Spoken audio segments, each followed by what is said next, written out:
The good girl told my mom she saw my dad kiss another woman. When we found out she lied, her dad sent her to a boarding school. Your father is a cheater and I want him out of this house. That's what my mom said when I walked through the door after school. No hello, no warning. Just that grenade dropped on my head while I still had my backpack on. I stood there trying to make sense of the words. What are you talking about? She was pacing the kitchen like a caged animal. Carly pulled me aside after church yesterday. She said she saw your father kissing some woman outside his office building last week. Carly? I said. Carly from youth group? The one who leads worship? Yes, Taylor, that Carly. She was shaking when she told me. She said her conscience wouldn't let her keep it to herself anymore. I shook my head. Mom, that doesn't make any sense. Dad is obsessed with you. He brings you flowers every single Friday. He still introduces you as his high school sweetheart to people. I know what she told me. But it's not true. It can't be true. My mom stopped pacing and gripped the edge of the counter. Her knuckles were white. She looked me right in the eyes, Taylor. She was crying. She said she saw him with her own eyes and she's been sick about it for days, trying to decide if she should tell me. I didn't know what to say. None of this made sense. Carly and I had barely spoken 10 words to each other in our entire lives. We weren't friends. Why would she say something like this about my dad? My dad got home 20 minutes later and walked straight into the ambush. He was carrying groceries and smiling and completely clueless about what was waiting for him. My mom didn't let him get 2 steps inside. I know about the affair, she said. His face went confused. The what? Don't play dumb with me. Carly saw you kissing another woman outside your office. She told me everything. I watched my dad's expression change from confused to shocked to something close to terrified. He set the groceries down slowly. Stella, I have never cheated on you. I don't know why this girl is saying this, but it's not true. None of it is true. She has no reason to lie to me. And I have no reason to cheat on you, but here we are. He stepped toward her and she stepped back. Please, just let me prove it. Check my phone. Check my emails. Call my office and ask where I was. I was in meetings all day. I can show you the calendar invites. My mom shook her head.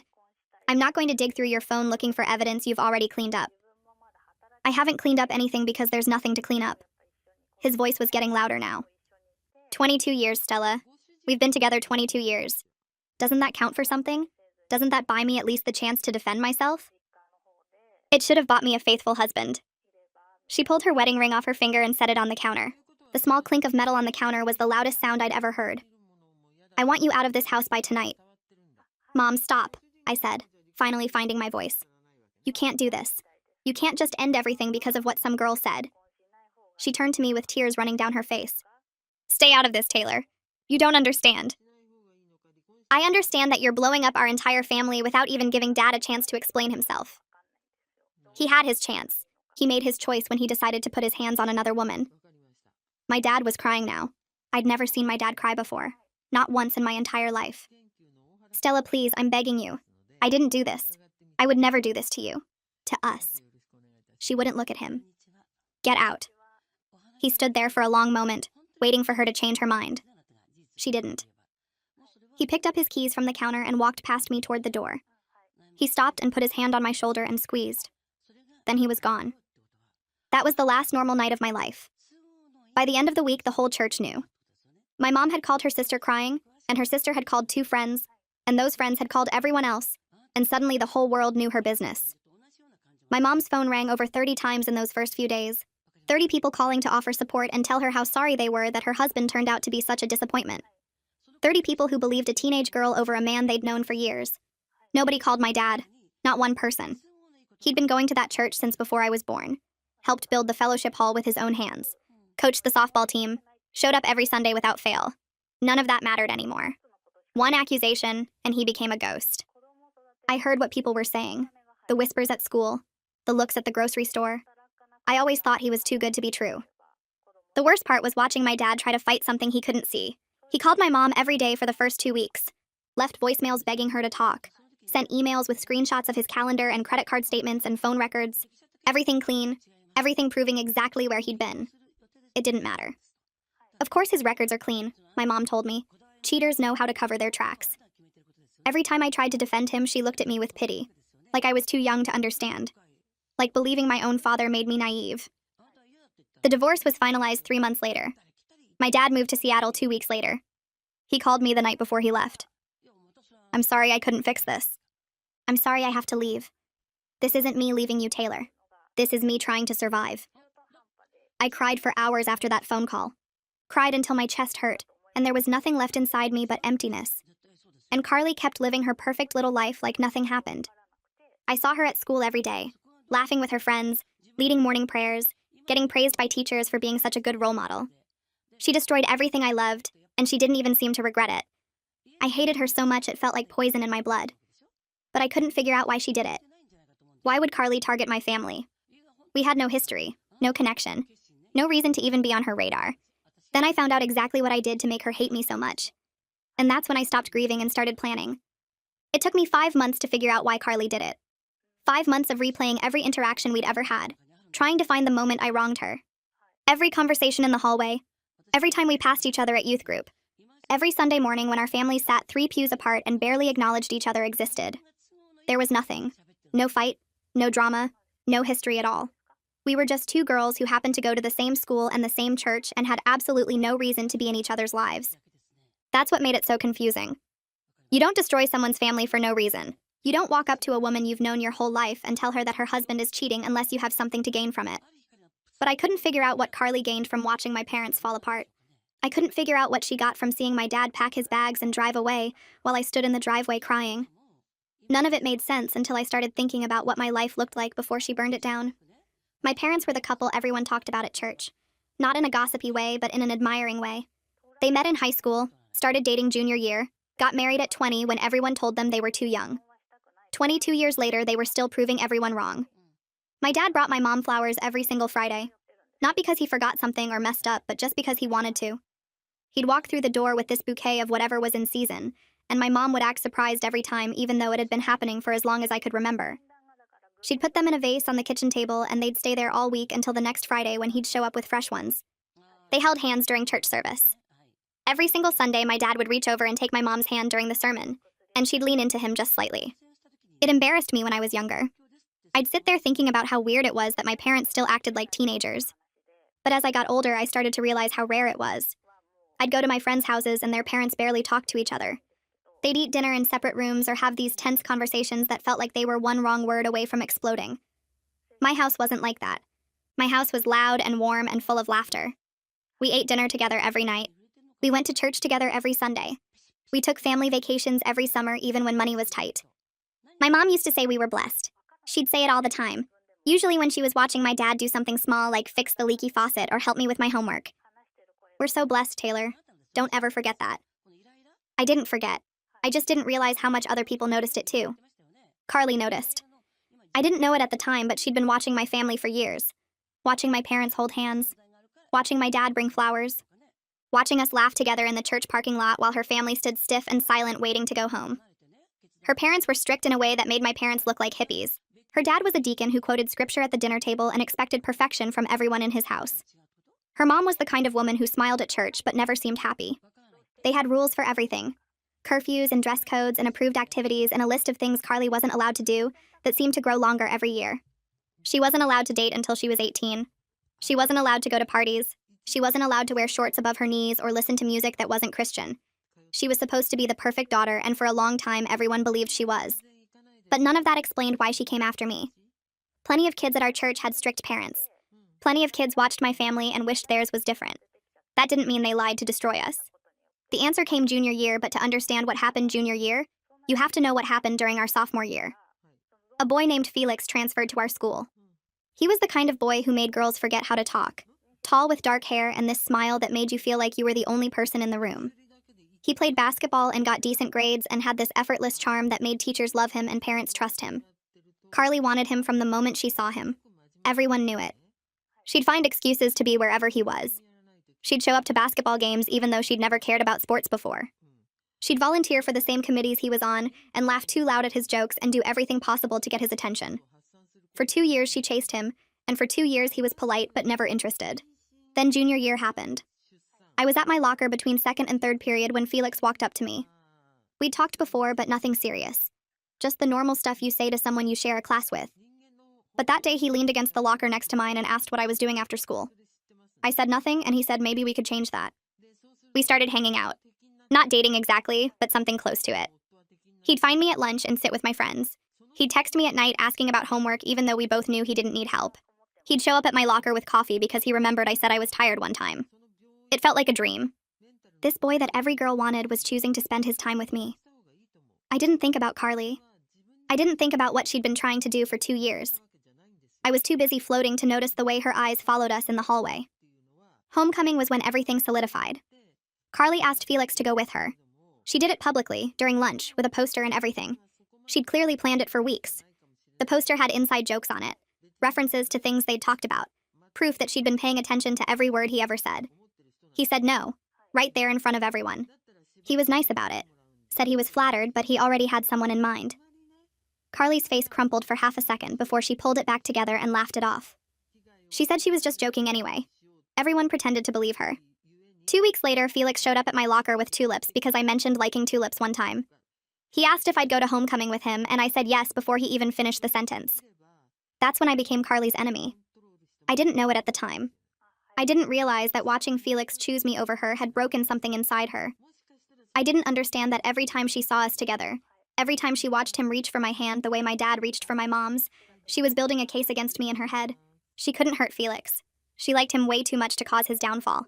But she could hurt me because she didn't know me. She could take away the thing I had that she wanted most. She wanted the same kind of love my parents had, with Felix. She wanted the house full of laughter, the Friday flowers, kids with him, and the feeling that everything was going to be okay. She watched my parents for months after homecoming, learned their patterns, figured out when my dad left work and what route he took home. And then she walked up to my mom after church and told her she'd seen something that wasn't true. One lie. That's all it took. Because the boy she wanted chose me instead of her. So yeah, jealousy is what burned my life down. She wanted what I had so badly, that when she couldn't take Felix, she took everything else instead. I spent months drowning in that knowledge. But anger turns into something useful if you let it sit long enough. One night I stopped crying and started thinking. Carly had fooled everyone into believing she was perfect, but nobody is that perfect. If she had secrets, I was going to find every single one and ruin her with them. I started following Carly after school. Not every day because that would have been obvious. Just enough to learn her patterns. Where she went, who she talked to, what she did when she thought nobody was watching. The first week I learned nothing useful. She went to the library on Monday, got coffee with 2 girls from choir on Tuesday, drove straight home on Wednesday and Thursday, went to youth group on Friday night and stayed the whole time. She was exactly as boring and perfect as everyone believed her to be. I almost gave up. Almost convinced myself that maybe she really was just a good Christian girl who'd told one terrible lie and gotten away with it. But something kept nagging at me. The way she'd smiled when she said those words to my mom. The complete lack of guilt on her face when she watched my family fall apart. Nobody that cruel could be that clean. So I kept watching. The next Wednesday, I was parked down the street when Carly came out of her house around 6:30. Her mom was standing in the driveway and I watched them talk for a minute through my windshield. Carly was dressed nice. Not church nice, but close. Her mom hugged her and waved as she backed out of the driveway. I followed her at a distance. She drove toward the church at first, and I thought maybe I really was wasting my time. But then she passed the church parking lot without slowing down. Kept driving. Took a left onto Route 9 and headed toward the edge of town where the buildings got older and the streetlights got further apart. She pulled into a motel parking lot. Not a nice one. The kind with a flickering sign and rooms that opened directly onto the parking lot and curtains that hadn't been washed since the building was built. I parked at the gas station across the street and watched. A car was already there waiting for her. Some guy I didn't recognize got out and walked over to her window. They talked for maybe 30 seconds. Then she got out of her car and he pulled her toward one of the rooms. She was laughing. The door closed behind them and I sat there for an hour watching nothing happen. When she finally came out, her hair was messy and her shirt was wrinkled and she was smiling in a way I'd never seen her smile at school. She checked her phone, fixed her makeup in her car mirror, then drove away like nothing had happened. I checked the time. 9:15. Bible study ended at 9. She'd timed it perfectly. I went back the next Wednesday. Different boy's car in the parking lot. Same room, same hour inside, same messy hair when she came out. The third Wednesday, it was a guy I recognized from the public school's newspaper. He had a truck and he opened the passenger door for her like a gentleman before they disappeared inside together. 3 Wednesdays. 3 different guys. Same motel. Same lies to her parents about where she was. I started paying attention to her weekends too. Friday nights were harder to track because she actually did go to youth group, but she never stayed long. I'd watch her car leave the church parking lot around 8 and head somewhere that definitely wasn't home. I was in the bathroom at school one afternoon when I heard her voice in the hallway. She was on the phone with someone and she didn't know I was there. "Tell your mom I'm staying at your place tonight," she said. "I'll text you when I need you to cover. My parents would actually kill me if they knew where I was going." A pause. Then she laughed. "Bethany, you're the best. I owe you." Bethany, her best friend, the girl who sat next to her in every class and backed up every story and made sure Carly's alibi was always airtight. They had a whole system. I followed her to a party that Friday. Some guy named Duncan whose parents were apparently never home. The house was packed when I got there, and nobody noticed one more face in the crowd. I found a spot in the corner where I could watch without being seen, and waited. Carly showed up around 11. She walked in like she owned the place, and within 10 minutes she was dancing on the kitchen counter with a bottle in her hand. People were cheering. Someone was recording on their phone. She jumped down and kissed some random guy I'd never seen before, and the crowd went wild. A girl with pink hair leaned over to me. "First time seeing church girl let loose?" I didn't say anything. Just watched Carly take another drink and climb back onto the counter. "She's here every weekend," the girl continued. "Different guy every time. Must be nice to have a double life." Around 1 in the morning, Carly stumbled out to the back porch with a guy whose name I never learned. I was close enough to hear their conversation through the screen door. "My parents think I'm at Bethany's," she was saying. Her words were slurred and she was leaning on him to stay upright. "They have no idea. They never have any idea." The guy laughed. "Angel on Sunday. Devil every other day." Something like that. She kissed him sloppily, and they disappeared around the corner of the house. I had enough. More than enough. But I wanted to see just how deep this went. The next weekend there was a party at some girl named Leah's house. Bigger than Duncan's. Louder. The kind of party where things happened in back rooms that nobody talked about on Monday morning. I told the guy at the door I was Leah's cousin, and he let me in without asking questions. Found Carly in the upstairs bathroom with 2 other girls I didn't recognize. The door was open a crack, and I watched through the gap as she leaned over the counter with a rolled-up bill in her hand. One line, then another. She tilted her head back and laughed. "God, that's good. Give me another one." The girl next to her cut another line on the counter. Carly went back for more. Her nose was red when she finally stood up straight. Her eyes were wild and glassy, and she was talking too fast about nothing that made sense. I must have made a sound because suddenly she was looking right at me through the crack in the door. For a second, neither of us moved. Then she shoved the door open and grabbed my arm hard enough to leave marks. "What the hell are you doing here?" Her voice was low and dangerous. Nothing like the sweet church girl everyone else got to see. "Just came to a party," I said. I kept my voice steady even though my heart was pounding. "Didn't know you'd be here. You're following me." It wasn't a question. Her grip tightened on my arm. "I've seen you. At Duncan's. In the parking lot at school. You think I'm stupid?" "I think you're a lot of things," I said. "Stupid isn't one of them." She pulled me into the hallway away from the bathroom. The music was loud enough that nobody could hear us. Her face was inches from mine, and I could see the white residue still clinging to the edge of her nostril. "What do you want?" she hissed. "Money? Is that what this is about? You want me to pay you to keep your mouth shut?" "I don't want your money." "Then what?" I smiled at her. The same kind of smile she'd given my mom when she destroyed my family. "I bet your dad would love to see this. His perfect little angel with powder on her nose and 3 different guys on rotation at that motel." Something flickered in her eyes. Fear, maybe. But it was gone as fast as it appeared, replaced by something harder. Meaner. "He would never believe you," she said. "Nobody would. You're just the sad girl whose daddy left. Everyone knows your family fell apart. Everyone knows your mom is a mess. You think anyone's going to take your word over mine?" She leaned closer. Close enough that I could smell the alcohol on her breath mixed with something chemical and sharp. "I'm untouchable," she whispered. "I've been doing this for 2 years and nobody has ever figured it out. You want to know why? Because people see what they want to see. And everyone wants to see me as perfect. So that's what I am. Perfect little Carly who teaches Sunday school and leads worship and would never ever do anything wrong." She let go of my arm and stepped back. The sweet smile slid back onto her face like a mask. "Go home, Taylor. Cry about your broken family. Nobody cares what you think you saw." She walked back into the bathroom and closed the door in my face. I stood there in that hallway with the bass thumping through the floor and her words ringing in my ears. "He would never believe you." She was right. If I went to her parents with what I knew, they'd think I was crazy, jealous, bitter. The girl from the broken home trying to tear down someone better than her. Telling them wouldn't work. I needed to show them. I left the party and sat in my car for a long time. Sunday morning I went to church for the first time since my parents split up. I sat in the back row and watched Carly's family file into their usual spot in the 3rd pew. Carly was wearing a white blouse and a long skirt, and her hair was pulled back in a neat ponytail. She looked like she'd never touched a drink in her life, never done a line off a bathroom counter, never snuck out to a motel with boys whose names she probably didn't even remember. The pastor called her up to lead the opening prayer, and she walked to the front with her hands folded and her head bowed. Her voice rang out clear and sweet as she thanked God for blessings and asked for guidance and strength for the week ahead. Her parents were beaming. Her mom had actual tears in her eyes.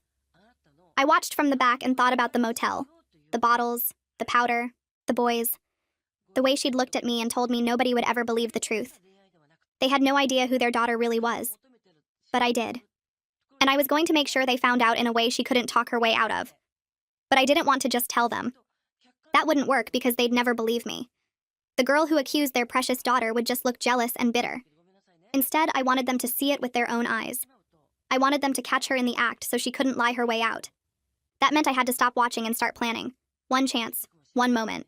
I had to make it count. I'll update you guys after I drag them to a motel on Wednesday night. Something tells me this is going to be fun. When Wednesday night rolled around, I made sure I was parked in their driveway. The air was cold and I wore a sweater that made me look smaller than I was. I practiced my face in the rearview mirror before I got out of the car. Worried, nervous, like a girl who didn't want to cause trouble but felt like she had to say something. Just like Carly had done to my mom. I walked up to Carly's front door and rang the bell before I could talk myself out of it. The house looked exactly like you'd expect a deacon's house to look. White siding, American flag by the door, welcome mat with a Bible verse on it.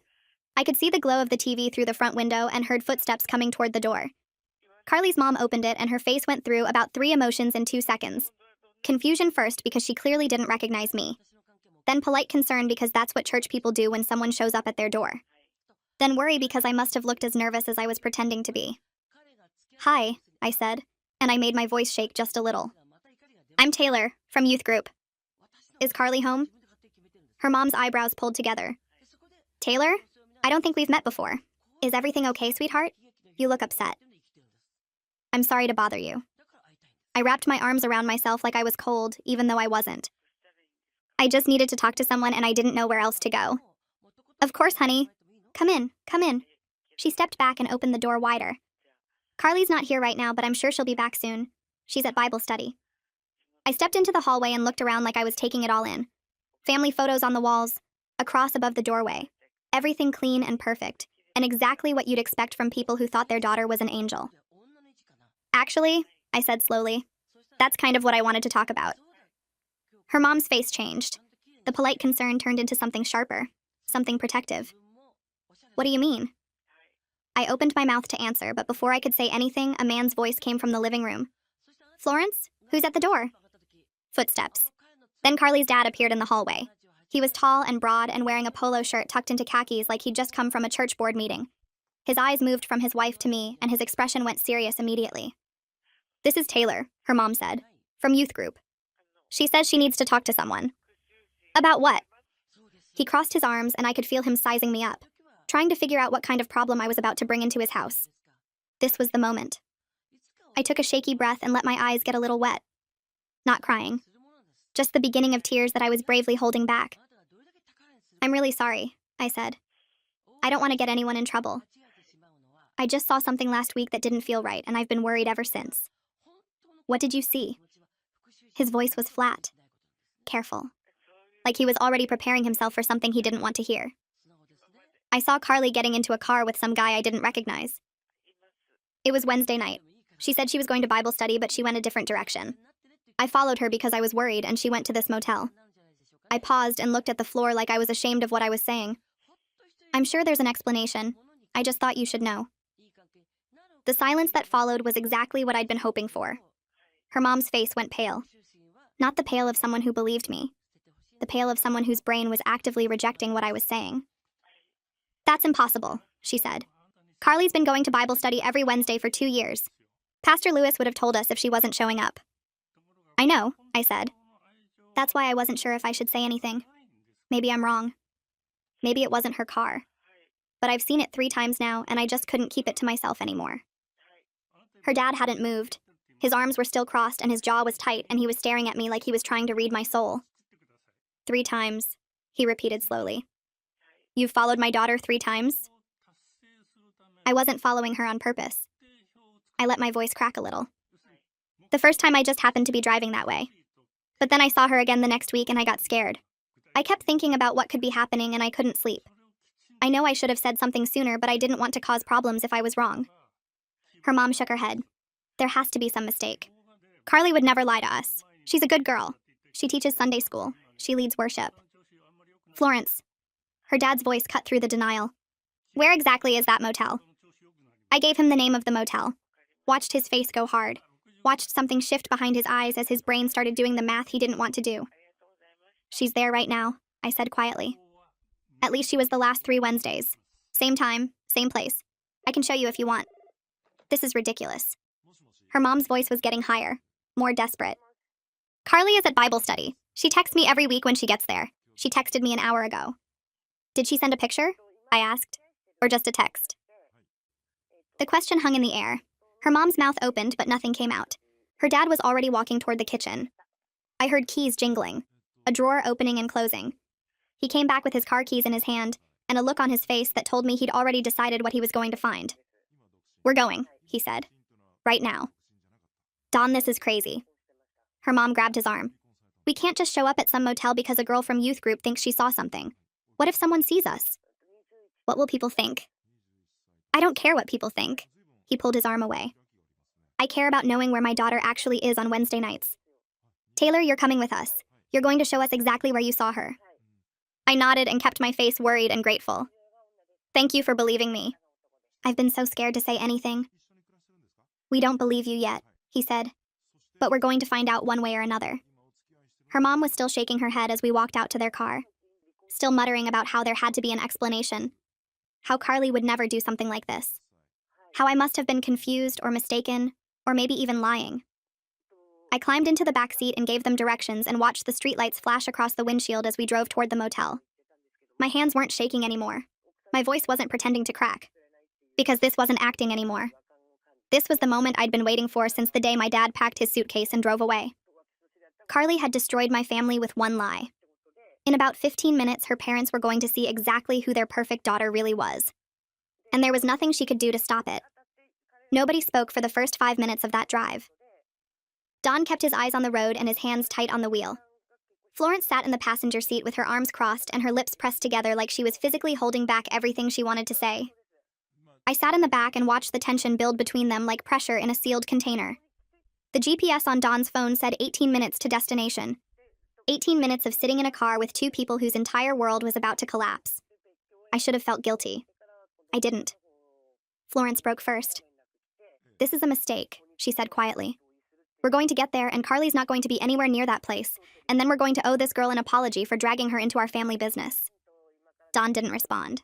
Just changed lanes and accelerated past a minivan. Maybe she's at a friend's house, Florence continued. Her voice had that desperate quality of someone trying to convince themselves more than anyone else. Maybe Bible study got canceled and she went somewhere else. Maybe the location changed and she forgot to tell us. Florence. Don's voice was low, like a warning. I'm just saying there are 100 explanations that don't involve our daughter lying to us for 2 years. Carly knows better. We raised her better. She wouldn't throw away everything we've taught her for some boy at a motel. I watched Don's knuckles go white on the steering wheel, saw the muscle in his jaw jump. He knew. Some part of him already knew, and he was just driving toward confirmation of something his gut had been telling him for longer than he wanted to admit. Florence turned around in her seat to look at me. Her eyes were red, but she wasn't crying. Not yet. Are you jealous? Is that what this is about? No, ma'am. I met her gaze and didn't blink. I'm just worried. That's all. I keep thinking about what could happen to her at a place like that. What if something goes wrong? What if she gets hurt? I couldn't live with myself if I didn't say anything and something bad happened. Florence stared at me for a long moment, searching my face for something. A lie.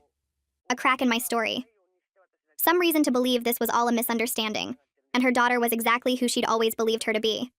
She didn't find it. She turned back around and stared out the windshield. She teaches Sunday school, she said quietly, almost to herself. She leads worship every week. She's been talking about going to Bible college next year. This doesn't make any sense. People aren't always who they seem, I said. The words came out before I could stop them. Florence flinched like I'd punched her. Don glanced at me in the rearview mirror and something flickered across his face. Not suspicion exactly. More like recognition. like he'd heard that truth before and didn't want to hear it again. The rest of the drive passed in silence. I gave directions when we got close and watched the familiar landmarks pass by the window. The gas station where I'd parked to watch. The flickering sign of the motel coming into view up ahead. There, I said, pointing through the windshield. That's the place. Don pulled into the parking lot slowly. His headlights swept across rows of parked cars and closed doors, and the kind of quiet that only exists in places where people come to do things they don't want anyone to know about. Her car, Florence breathed. That's her car. She was pointing at the car parked near the end of the building. The same car I'd followed 3 weeks in a row, and the same car that was supposed to be in the church parking lot right now while Carly studied scripture and prayed with her youth group. Dawn pulled into a spot 3 spaces away and turned off the engine. For a moment, nobody moved. We just sat there staring at that car like it might disappear if we looked away. Like maybe this was all a dream and we'd wake up any second. Maybe she let someone borrow it, Florence said. Her voice was barely a whisper now. Maybe one of her friends needed a ride and she let them take her car. That has to be it. She wouldn't be here. She wouldn't do this to us. Don opened his door and stepped out without saying a word. I followed him. After a moment, Florence did too, moving like someone walking toward their own execution. The motel was exactly as ugly up close as it was from across the street. Peeling paint, stained concrete room numbers screwed into doors that looked like they'd been kicked in more than once. The kind of place that rented by the hour and didn't ask questions. Don walked straight toward room 106. I don't know how he knew which one. Maybe he saw movement through the curtain or heard something, or maybe fathers just know when their daughters are behind a door they shouldn't be behind. He raised his fist and pounded on the door. Hard. The sound echoed across the empty parking lot like a gunshot. Carly! His voice cracked on her name. Carly, open this door right now. Nothing. No response. No movement. Just silence from behind that thin wooden barrier. He pounded again. Harder this time. I know you're in there. I can see your car. Open this door or I swear to God I'll break it down myself. Florence was shaking beside me, her whole body trembling like she was standing in a snowstorm instead of a parking lot in spring. Her lips were moving but no sound was coming out. I think she was praying. A door opened 3 rooms down and a man stuck his head out. Hey, keep it down out there. Some of us are trying to sleep. Don ignored him completely. He was past the point of caring what anyone thought, past the point of worrying about appearances or what the neighbors might say. He was a father standing outside a motel room door, and nothing else in the world mattered except what was on the other side. Last chance, Carly! He raised his fist again. You open this door or I'm getting the manager to open it for me. Still nothing. Don turned and stormed toward the office. I watched him disappear through the door and heard raised voices inside. Florence hadn't moved. She was still standing there staring at room 106 like she could see through the walls if she just looked hard enough. I stood beside her and said nothing. There was nothing left to say. Don came back with the manager, a tired-looking man in a stained t-shirt who was holding a ring of keys and looking like he wanted to be anywhere else in the world. Sir, I really can't just open rooms for people, he was saying. There are privacy laws. If your daughter's in there with someone, that's really not my business. She's 17 years old, Don said through clenched teeth. And if you don't open that door in the next 10 seconds, I'm calling the police and telling them you're running a place where adults bring minors. The manager's face changed. He fumbled with his keys and walked quickly toward room 106. He found the right key and slid it into the lock. The click of the deadbolt turning was the loudest sound I'd ever heard.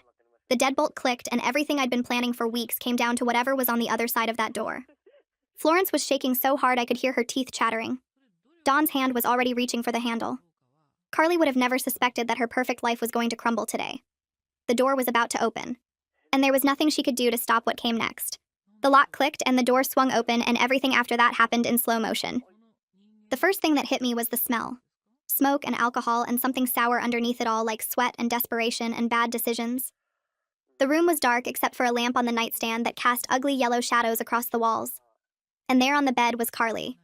She was wearing a bra and underwear and nothing else. Her hair was tangled and her makeup was smeared, and she had a half-empty bottle of vodka in her hand that she dropped the second the door opened.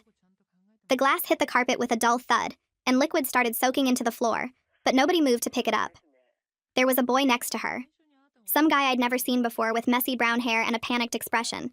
He was shirtless and scrambling for his jeans that were crumpled on the floor by the TV stand. His hands were shaking so bad he couldn't get his legs through the holes. Oh God, he kept saying. Oh God, oh God, oh God.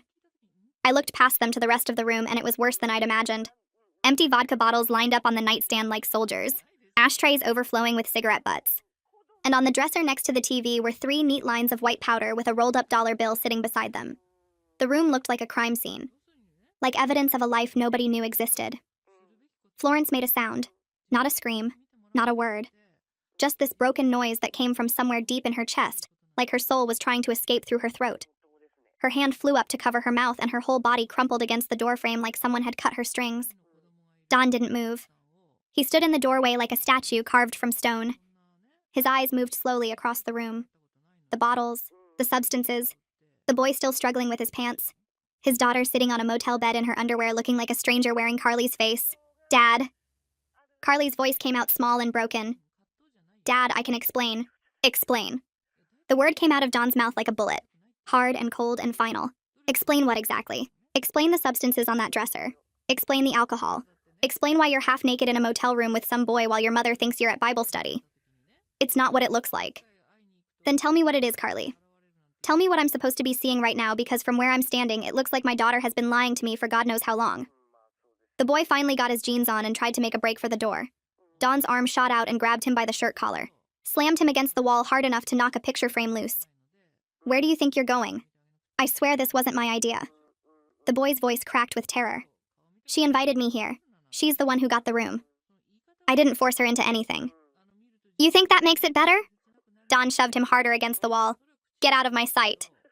Don released him with a shove that sent him stumbling toward the door. And if I find out you've been anywhere near my daughter again, that's the last thing you'll do. Do you understand me? The boy didn't need to be told twice. He grabbed his shirt off the floor and ran out into the parking lot without looking back. His footsteps faded into the night, and then it was just the 4 of us standing in that room with the truth hanging in the air like smoke. Carly had pulled a sheet up over herself. Her hands were trembling and tears were streaming down her face, leaving tracks through her smeared mascara. She looked young, younger than I'd ever seen her. Daddy, please, she said. Please just listen to me. I can explain everything. Start talking. It's not as bad as it looks. Everyone does stuff like this. It's normal. I was just having fun with my friends and it got out of hand tonight, but it's not like I do this all the time. All the time. Don laughed, but there was no humor in it. Just this hollow, broken sound that made the hair on my arms stand up. Taylor told us she's seen you here 3 different Wednesdays. 3 different boys. Is that true? Carly's head snapped toward me. For the first time since the door opened, she really looked at me. Really saw me standing there in the doorway watching her world fall apart. And I watched her face change as the pieces clicked together. The confusion melted away and something else took its place. Understanding. Then rage. You, she breathed. You did this. I told them what I saw. You set me up. This whole thing was a setup. You've been following me for weeks, waiting for the perfect moment to destroy my life. I just told them the truth, Carly. Everything they're seeing right now is real. I didn't put those substances on the dresser. I didn't take your clothes off. I didn't make you come here week after week while your parents thought you were at church. You vindictive little witch. Carly was on her feet now with the sheet wrapped around her like a toga. Her eyes were wild and her voice was getting louder. This is because of Felix, isn't it? This is because he picked you over me at homecoming. You've been waiting 2 years to get back at me. Florence looked up from the floor. What does she mean back at her? What does Felix have to do with anything? I looked at Carly and watched her realize what she'd just said. Watched the color drain from her face as she understood she'd given me exactly what I needed. Tell them, I said quietly. Tell them why you really did what you did to my family. I don't know what you're talking about. Yes, you do. Tell them about my dad. Tell them what you told your parents last year. The lie you made up because you were angry that a boy you liked chose someone else. Dawn stepped forward. What is she talking about, Carly? Nothing. She's crazy. She's been stalking me for weeks and now she's making up stories to justify it. I'm not making up anything. I pulled out my phone and opened the voice memo app. I recorded our conversation at Duncan's party 3 weeks ago. The one where you told me you're untouchable. The one where you said you've been doing this for 2 years and nobody figured it out. I hit play. Carly's voice filled the room. Tinny and distant but unmistakable. He would never believe you. Nobody would. You're just the sad girl whose daddy left. Everyone knows your family fell apart. You think anyone's going to take your word over mine? Florence's hand flew back to her mouth. Don stood frozen, listening to his daughter's voice saying things he never imagined she was capable of. I'm untouchable. I've been doing this for 2 years and nobody has figured it out. People see what they want to see. Everyone wants to see me as perfect. So that's what I am. I stopped the recording. The silence that followed was deafening. 2 years, Dawn said slowly. You've been lying to us for 2 years. Daddy, that recording is out of context. She's twisting everything. I was just talking. I didn't mean any of it. What did you do to her father, Carly? The question hung in the air like a guillotine waiting to drop. Carly's mouth opened and closed. She looked at her mom for help, but Florence just stared at her like she was looking at a stranger. She looked at me, and I saw something I'd been waiting to see for over a year. Fear. Real, genuine terror at being caught, at being exposed, at having nowhere left to hide. I saw him, Carly whispered. I saw him with another woman. I wasn't lying. I really saw him. You saw my dad, I said. The man who coached Little League and went to every single one of my volleyball games and brought my mom flowers every Friday for years. You saw him cheating on his wife. Yes. Where? Downtown, in a parking lot. What was she wearing? What did she look like? What car was she driving? Carly's eyes darted around the room. I don't remember exactly. It was a long time ago. You don't remember because it never happened. You made the whole thing up because Felix asked me to homecoming instead of you. You destroyed my entire family because a boy you liked chose me. That's not true. My parents got divorced because of you, Carly. My dad moved to Seattle. My mom stopped getting out of bed. I lost both my parents with your lie. And you did all of that because you were jealous of me. Florence let out a sob. Is that true? Did you lie about that man? Did you make the whole thing up? Carly didn't answer. She just stood there with the sheet clutched around her body and tears running down her face and nothing left to say. Answer your mother. Dawn's voice was barely above a whisper, but it carried more weight than any shout ever could. Did you lie about Taylor's father? The silence stretched out for what felt like forever. Then Carly's shoulders slumped and her head dropped and the last of her fight drained out of her body. I thought I saw something, she said quietly. I wasn't sure what it was. And I was so angry about Felix. About how he looked at her. How everyone always looked at her like she was special when I was the one who worked so hard to be perfect. So when her mom asked what was wrong, I just said it. I said I saw her dad with another woman. And then it was out there, and I couldn't take it back. You could have told the truth, I said. You could have said you made a mistake. You had months to fix it. I know. But you didn't. No. Because you wanted my family to fall apart. You wanted me to suffer. I didn't think it would go that far. I thought they'd figure out it wasn't true. I thought your dad would prove he was innocent and everyone would move on. That's not how accusations work, Carly. That's not how any of this works. You don't get to destroy someone's life and then act surprised when it actually gets destroyed. Don stepped between us. His face had gone from shock to something darker. Something I'd never seen on a church deacon before. Pure, unfiltered rage. You ruined an innocent man's life, he said slowly. Each word came out like he was chewing on glass. You tore apart a family, a marriage, a child who will never recover from what you did. And for what? Because some boy didn't ask you to a dance? Daddy, please. Don't you dare call me that right now. His voice rose and cracked. You are not my daughter. My daughter was a good person. My daughter had morals and values and a conscience. My daughter would never destroy someone's family over jealousy. You are a stranger, a liar, a manipulator. You are everything I raised you not to be. That's not fair. Carly's voice went high and defensive. I made one mistake. One mistake? Dawn laughed, and it sounded like something breaking. You made one mistake that turned into a divorce, a man losing his home and his family and his reputation. I was scared. I didn't know how to take it back. You weren't scared. You were a coward. You did nothing because you were too selfish to face consequences for your own actions. You're being so unfair right now. You don't know what it's like to want something so bad and watch someone else get it instead. You don't know how that feels. I know exactly how it feels to want something. Dawn's voice dropped to something cold and quiet. I wanted a daughter I could be proud of. I wanted a child who reflected the values I taught her. I wanted to believe that everything I sacrificed to raise you meant something. And now I'm standing in a motel room looking at substances and alcohol and lies, and I'm realizing I never knew you at all. That's not true. I'm still me. I'm still your daughter. My daughter wouldn't do this. He gestured at the room, at the bottles and the powder and the mess of everything she'd hidden. This person? I don't know who this is. But it's not the girl I raised. Stop saying that. Carly's voice cracked. Stop acting like I'm some monster. I made mistakes. Everyone makes mistakes. You're supposed to forgive me. You're supposed to love me no matter what. Love you? Dawn stepped closer and Carly actually flinched back. You want me to love you right now? After everything I just found out? Yes. The word came out as a sob. Yes, I want you to love me. I'm your daughter. You have to love me. I don't have to do anything. His voice was ice. Love is earned, Carly. Trust is earned. And you have burned every single bit of both that you ever had with me. Florence finally spoke. Her voice was raw and broken. Dawn, please. She's still our child. We can fix this. We can get her help. Family counseling. Therapy.